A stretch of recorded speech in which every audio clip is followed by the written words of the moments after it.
Olá, pessoal! Sejam bem-vindos a mais uma videoaula de Cálculo 1. Na videoaula de hoje, vamos trabalhar com limites infinitos, segunda parte. Bora lá! Nesta videoaula, vamos resolver alguns exemplos de limites infinitos de assíntotas verticais e no final da videoaula, vamos apresentar uma tabela com algumas propriedades de limites infinitos. Uma tabela muito importante. Então, bora começar com o exemplo 1. Encontre o limite de 2x sobre x menos 3 quando x tende a 3 pela direita e quando x tende a 3 pela esquerda. Agora, nós não vamos resolver esse limite só olhando para o gráfico. Nós vamos tentar resolver esse limite através de um pensamento algébrico. Vamos lá. Se x está próximo a 3, mas é maior que 3, ou seja, x tende a 3 pela direita, então o denominador x menos 3 é um número positivo pequeno. De fato, se o x tende a 3 pela direita, nós estamos pensando em valores maiores que 3. Então, pensa, por exemplo, num 3,1. 3,1 menos 3 dá 0,1. É um número positivo pequeno. Então, à medida que eu aproximo de 3 pela direita, observe que esse resultado vai ser cada vez menor, só que será um número positivo. E o numerador 2x está próximo a 6, quando x tende a 3 pela direita. 2 vezes 3 pela direita dá próximo ali de 6. Portanto, o quociente 2x sobre x menos 3 é um número positivo grande. Lembrando, no numerador temos um 6, próximo ali de 6, e o denominador, o número está aproximando de 0 pela direita. Então, essa divisão vai tender ao mais infinito. Assim, o limite de 2x sobre x menos 3, quando x tende a 3 pela direita, é igual a mais infinito. Olhando para o gráfico, então nós percebemos que existe uma assíntota vertical aqui em x igual a 3. Beleza, temos uma assíntota vertical em x igual a 3. E observe, à medida que o x vai aproximando de 3 pela direita, a imagem tende ao mais infinito. Analogamente, se x está próximo a 3, mas é menor que 3, então x menos 3 é um número negativo pequeno.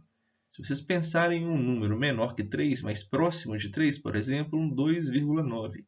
Menos 3 é um menos 0,1. Então, vamos ter um número negativo pequeno. Mas 2x ainda é um número positivo próximo a 6.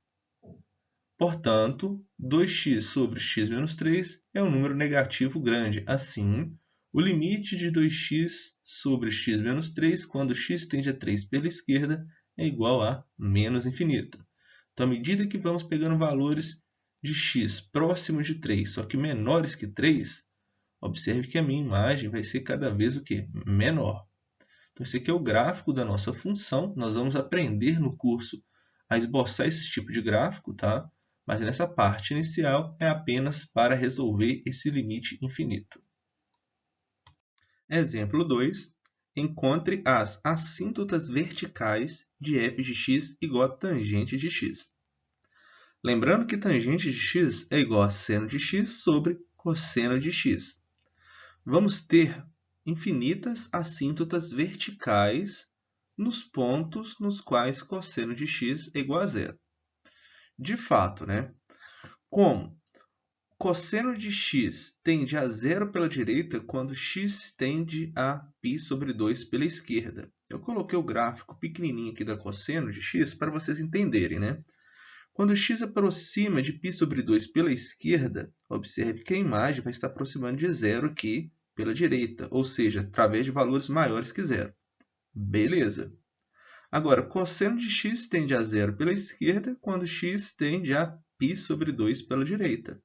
De fato, quando x está aproximando de π sobre 2 pela direita, observe que a imagem está aproximando de zero, só que através de valores negativos, ou seja, cosseno de x tende a zero pela esquerda quando x tende a π sobre 2 pela direita. Enquanto seno de x é positivo quando x está próximo de π sobre 2. Então, só para vocês lembrarem, o seno de π sobre 2 é 1. Quando o x está aproximando de π sobre 2 pela esquerda ou pela direita, o valor do seno de x vai ser um valor positivo. Ok, temos então que o limite da tangente de x, quando x tende a π sobre 2 pela esquerda, vai ser um número positivo sobre 0 pela direita. Em outras palavras, isso tende a mais infinito. E limite de tangente de x, quando x tende a π sobre 2 pela direita, vai ser o quê? Observe que o seno de x é um número positivo, né, sobre o 0 pela esquerda. Então, aqui vai tender a menos infinito. Isto mostra que a reta x igual a π sobre 2 é uma assíntota vertical. Então, pessoal, olhando para o gráfico, fica até mais fácil, né? Quem já conhece o gráfico ali da função tangente, sabe que vamos ter várias assíntotas verticais, né? Aqui em π sobre 2, 3π sobre 2 e assim por diante, né? Então, vamos ver aqui, olha. Quando x aproxima de π sobre 2 pela esquerda, é o primeiro caso, a imagem tende ao mais infinito. Quando x aproxima de π sobre 2 pela direita, a imagem é o quê? Negativa. Ou seja, cada vez que eu aproximo mais do π sobre 2 pela direita, a imagem fica cada vez menor. Então, é interessante que vocês conheçam e lembrem de alguns gráficos, né? Isso pode ajudar na resposta do limite. Exemplo 3. Outro exemplo de uma função cujo gráfico tem uma assíntota vertical é a função logaritmo natural y igual a ln de x. Então, fazer esse gráfico nós já sabemos, né? Então, o limite de ln de x quando x tende a zero pela direita, observe que quando x está aproximando de zero pela direita, esse resultado vai dar menos infinito, ou seja, a imagem fica cada vez menor. E assim, a reta x igual a zero, ou seja, o eixo y, né, é uma assíntota vertical.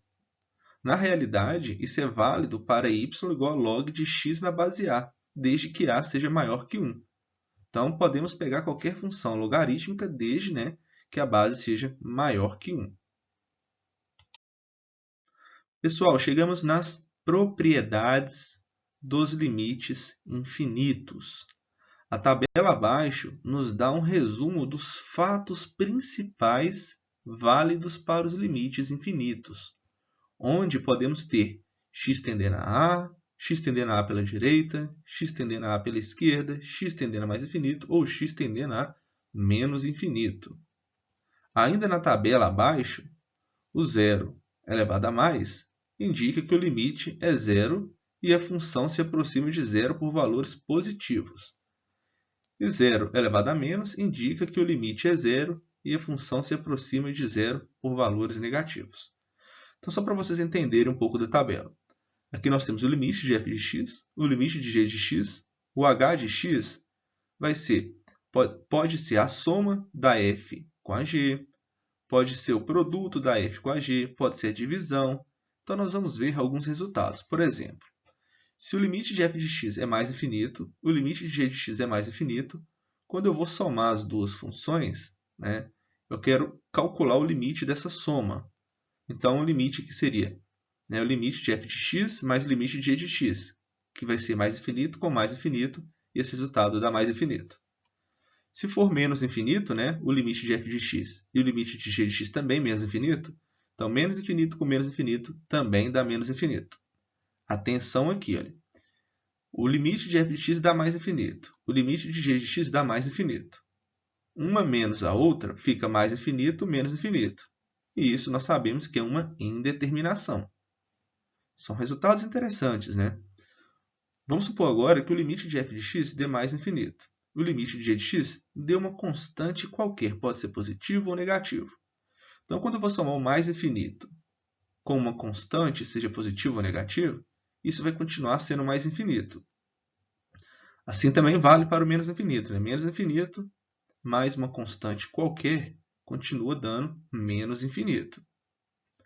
Mais infinito vezes mais infinito. A gente multiplica o sinal mais vezes mais. Infinito vezes infinito continua sendo infinito, algo muito grande, né?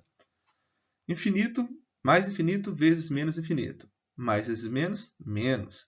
Infinito vezes infinito continua sendo algo bem grande. 7 aqui. O limite de f de x deu mais infinito. E o limite de g de x é uma constante positiva. Então, quando você multiplica o sinal, né? Então, fica mais com mais, dá mais. Infinito vezes uma constante qualquer continua dando infinito. Beleza. Agora, observe esse oitavo. Infinito vezes uma constante que é negativa. Então, você multiplica o sinal, mais vezes menos, menos. Infinito vezes uma constante qualquer continua sendo infinito. Então, isso aqui pode ajudar em alguns exercícios, né? A tabela não para por aí, tem mais coisas. Então, vamos supor que agora tenhamos um mais ou menos infinito vezes o zero. Isso nós sabemos que vai dar uma indeterminação. Agora, se você tem uma constante sobre mais infinito ou menos infinito, nós sabemos que isso tende a zero, né?